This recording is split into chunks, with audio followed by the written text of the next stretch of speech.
The Octopus Hitman.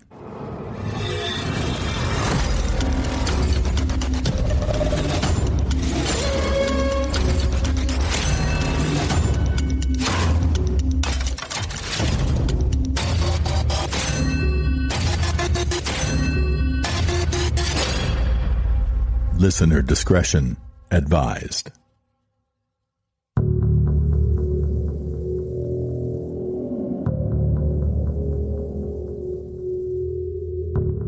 Fueled by greed and a thirst for power, the Wild Bunch murders a beautiful, aspiring actress known as the Ice Maiden. Now fugitives, their reckless crime spree threatens to unravel everything in their wake. With Canadian Mounties closing in, they have no choice but to throw caution to the wind and possibly betray each other.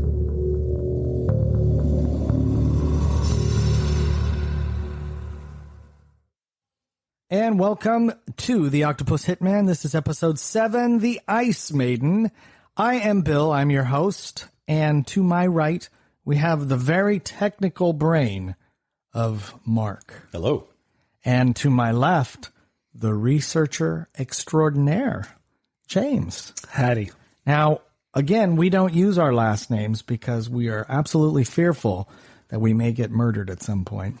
And so we're trying to keep it, on the down low. Correct. Basically. Let's just talk about what we talked about, right? Philip Arthur Thompson, absolutely a serial rapist, serial murderer. He is now running guns. He's robbing places left and right. That's right. He's kidnapping people. Yeah. There's a long list of felonies. As a matter of fact, right now we're up to about 17 felonies that he has done up to this point. And he's bringing others into the fold. Exactly.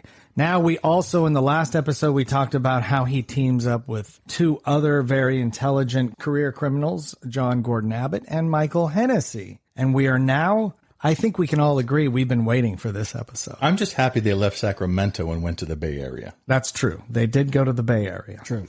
So this episode we know about, and if you follow Philip Arthur Thompson, it's a very famous story. So let's get into it.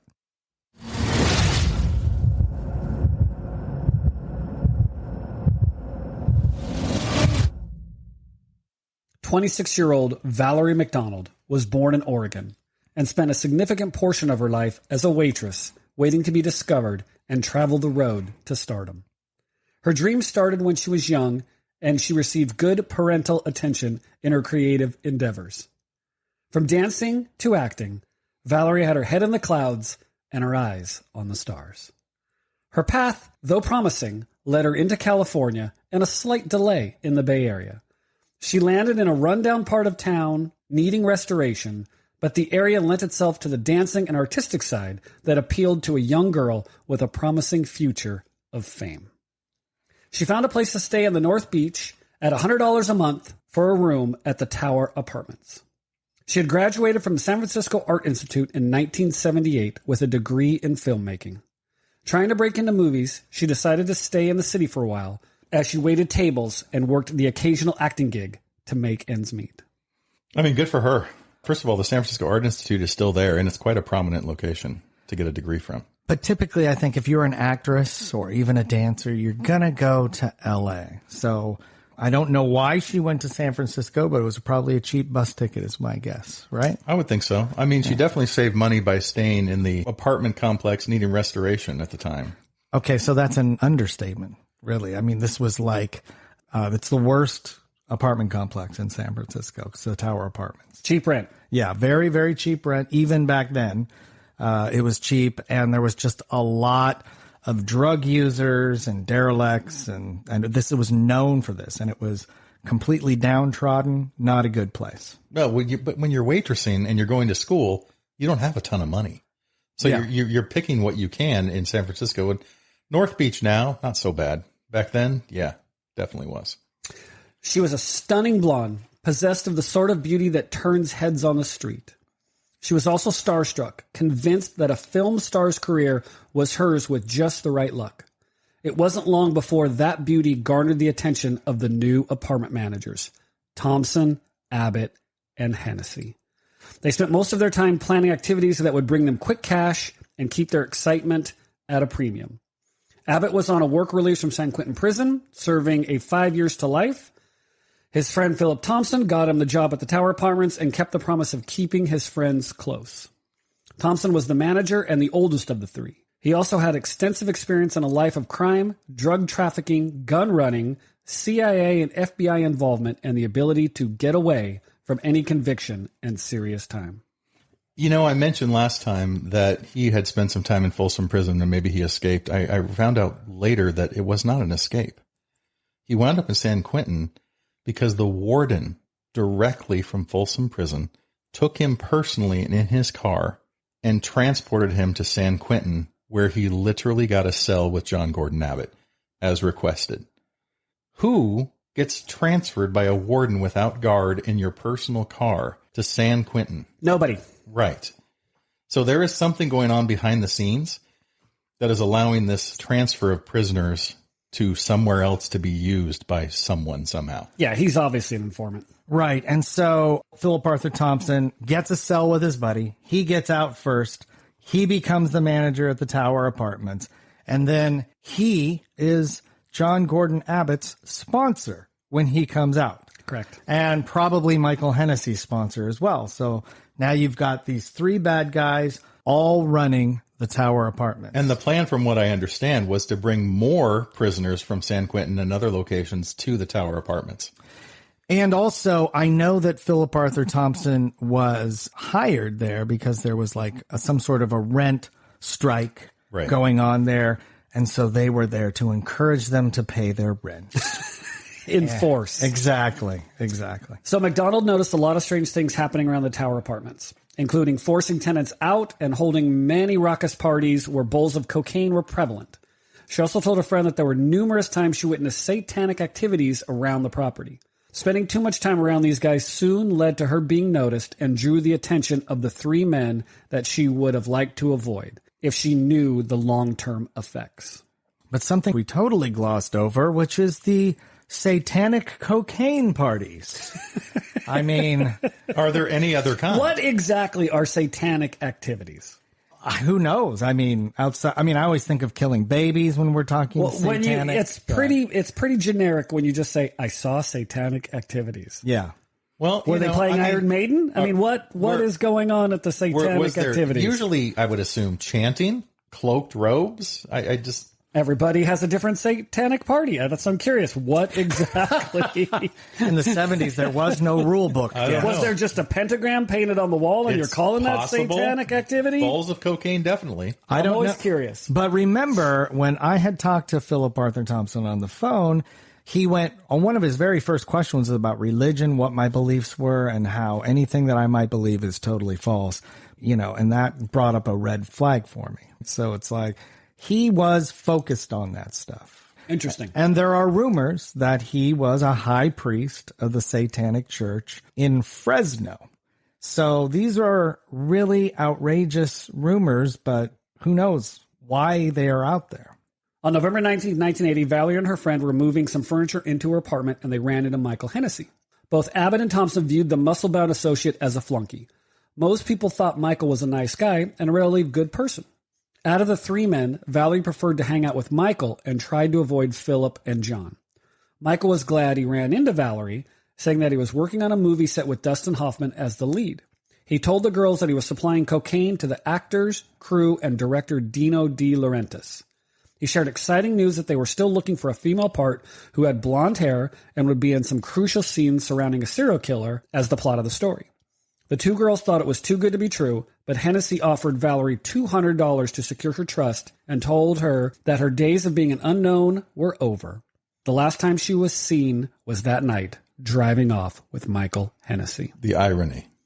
The irony that she would wind up being a part in a movie with Dustin Hoffman, directed by Dino De Laurentiis, about a serial killer. Now, doing a little bit of research also, we know that Michael Hennessy, probably the good kid of the bunch, like you said. That's what people thought. He had a big crush on Valerie. So there were lots of love letters and things that were discovered in the future. And he always wanted to date her, be with her, and this is his way of getting to her. She definitely had a look.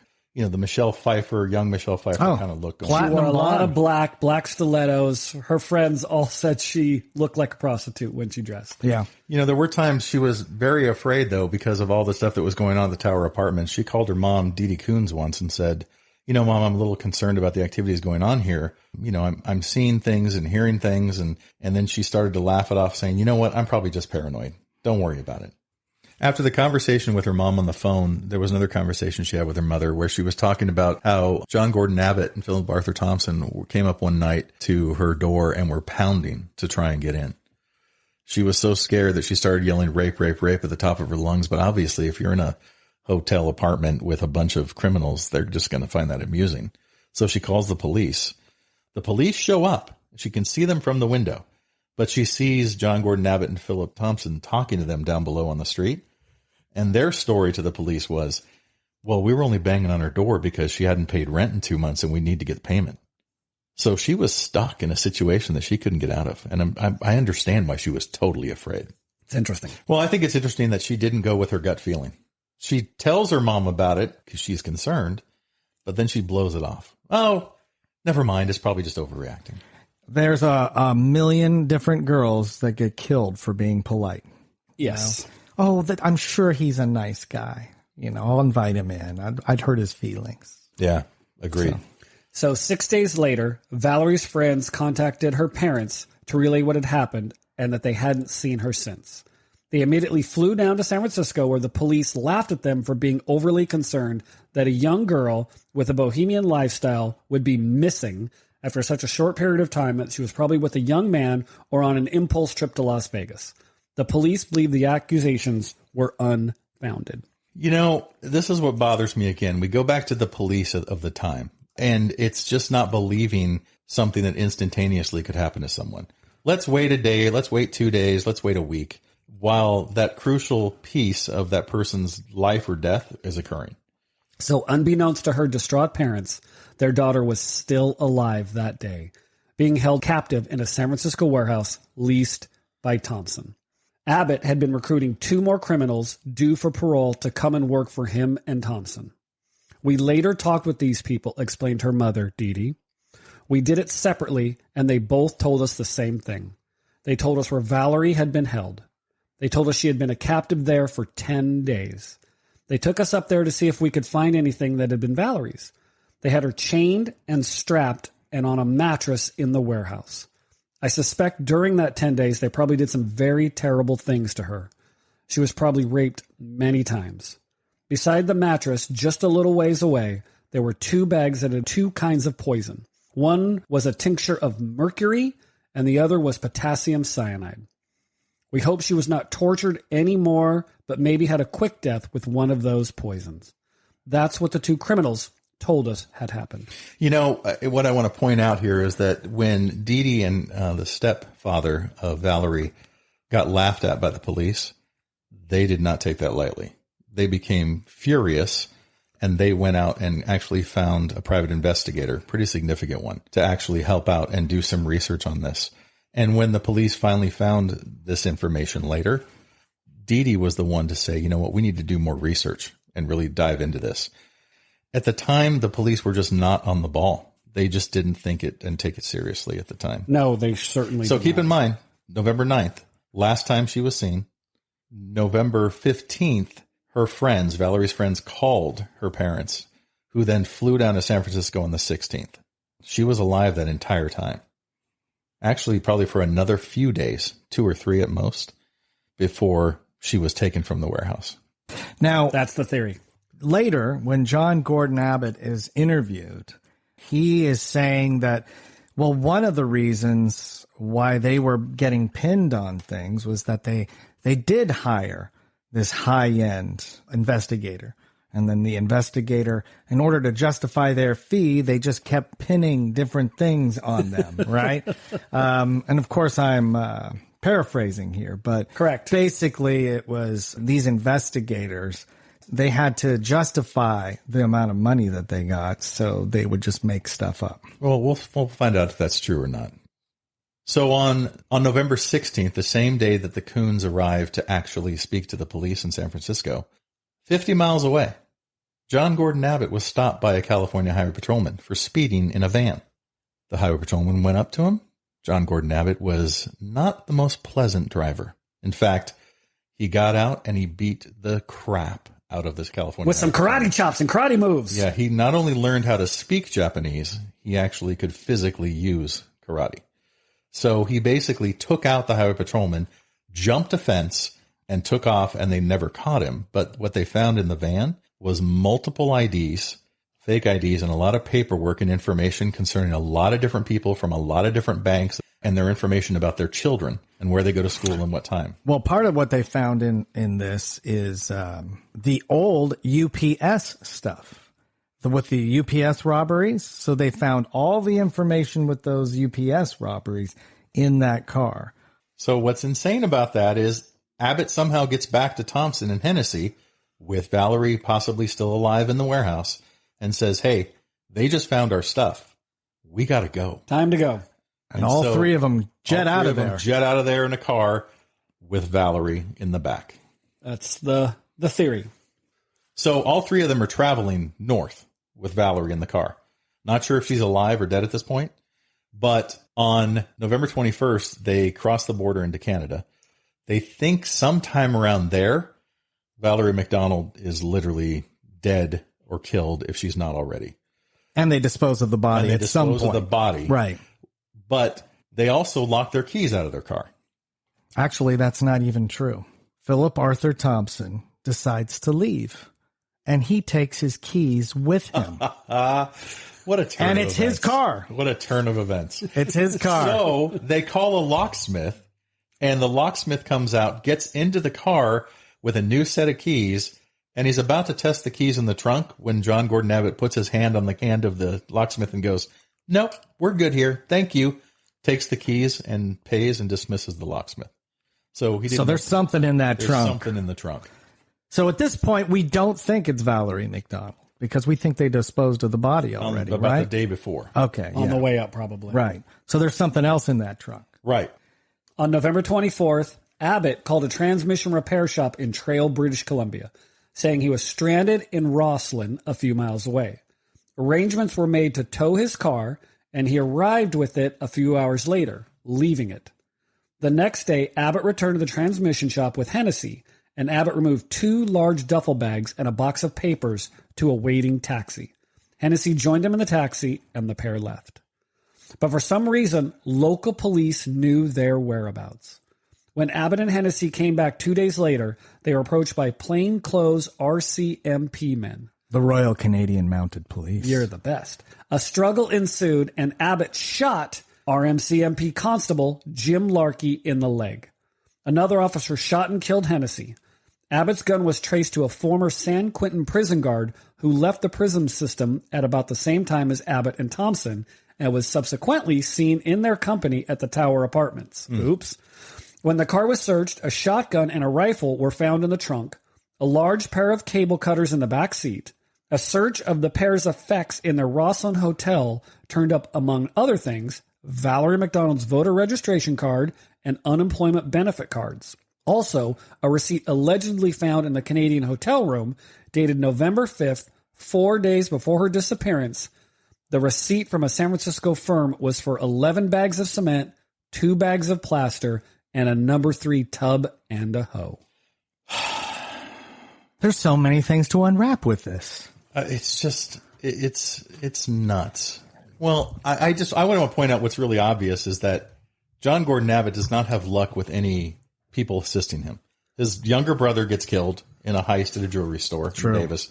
And then Michael Hennessy gets killed in Canada. So basically, don't hang out with this guy because you're going to die. Yeah. That's pretty much what that says. I think when the police are coming, he's like, I'm the informant. Kill that guy. Yeah. Maybe.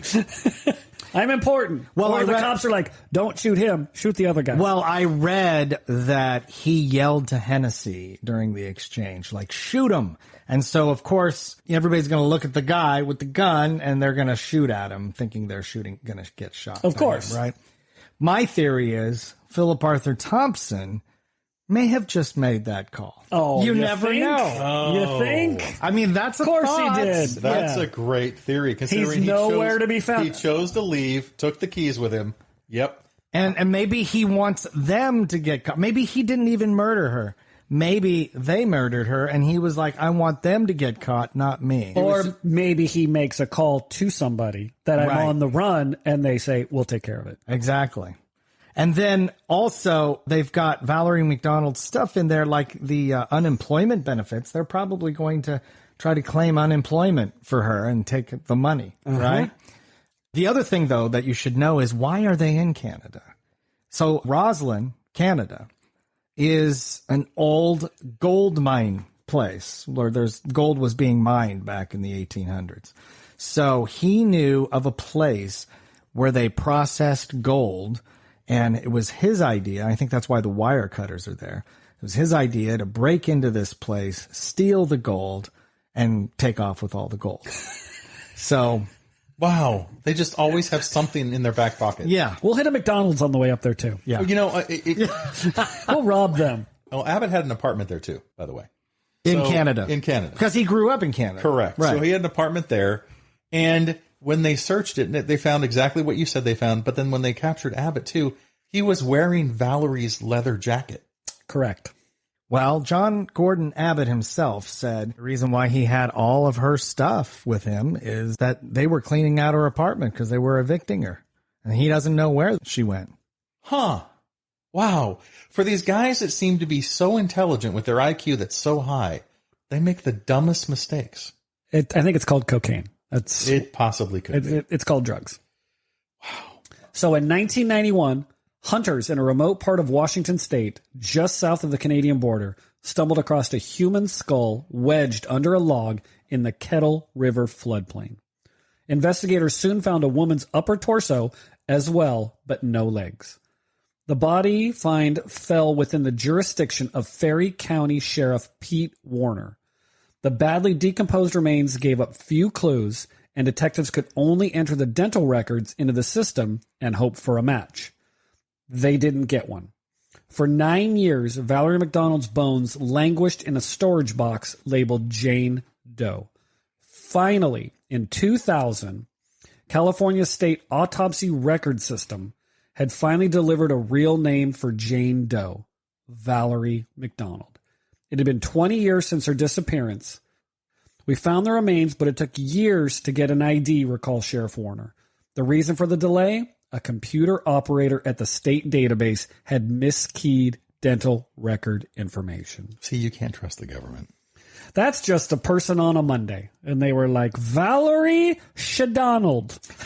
Yeah, Right. pretty much. Or transposed a number. Pretty You much. hired the dyslexic kid. Yeah. Right? So, yeah. Somebody went, Bill! And you went, what? Yeah. Ack-Donald. Yeah. So there was, Mo-Donald. my gosh. Hunters found it, sat for 9 years. They finally find a match.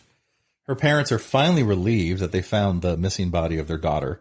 It was only the torso, the head, because the legs were still stuck in concrete somewhere in this river. That's the theory, is where they had her, the river gets very high in that section and fast. So they're thinking over time, she was in concrete shoes in the bottom of the river, and the force of the river over time ripped her in half. Joy. And even the mother said that that's what they think. Yeah. Right? Yeah. That's, again, nobody knows for sure, but seems very plausible. You know, there was so much information found in the car, the warehouse, the apartment, just about so many different robberies and things. And what's so strange is that one of the pieces of information that the San Francisco Examiner reported at one time was that Philip Arthur Thompson was definitely a CIA FBI informant. He was basically using the robberies to get seed money to buy guns, to sell to right-wing militias in El Salvador and cocaine cartels in Bolivia and Colombia. He basically has ties to the CIA and other federal agencies that wild conspiracy theorists went, you know what, that's not true, until they actually found paperwork pointing to that information. Correct.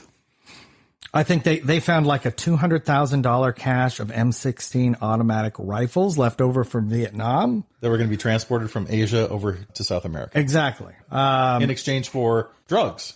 which they would bring back into America. Right. Yep. Yeah. And so all of this is a precursor to what they were doing in the Iran-Contra. Right? Ironically, Nancy Reagan had it right. Just say no.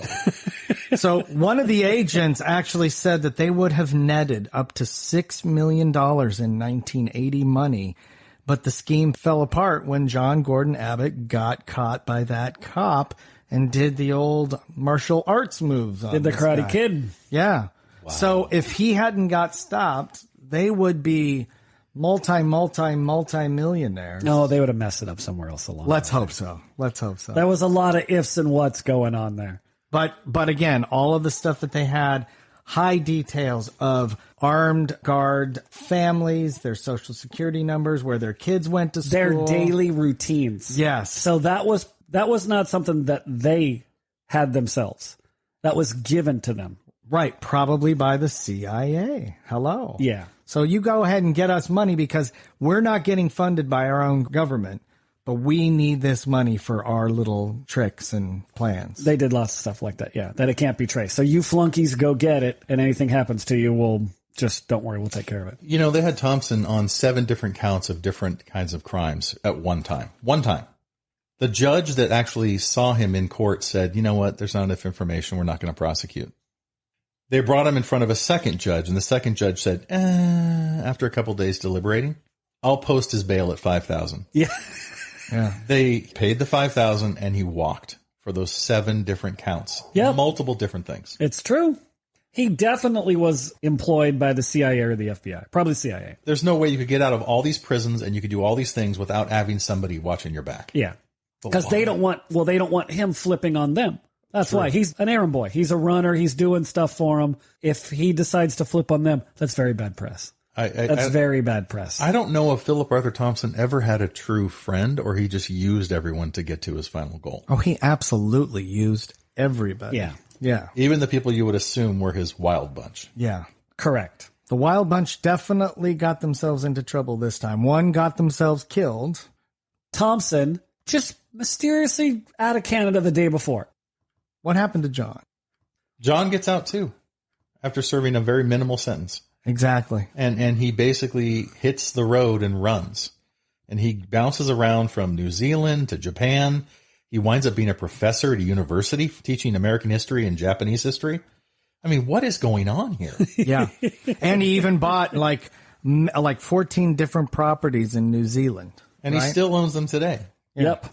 So I just want to tell you guys the most disturbing thing, which gives grounds, because they couldn't really convict him of murdering Valerie McDonald. They had no evidence. No body. No body, other than there's a few hairs, which they didn't have DNA at the time.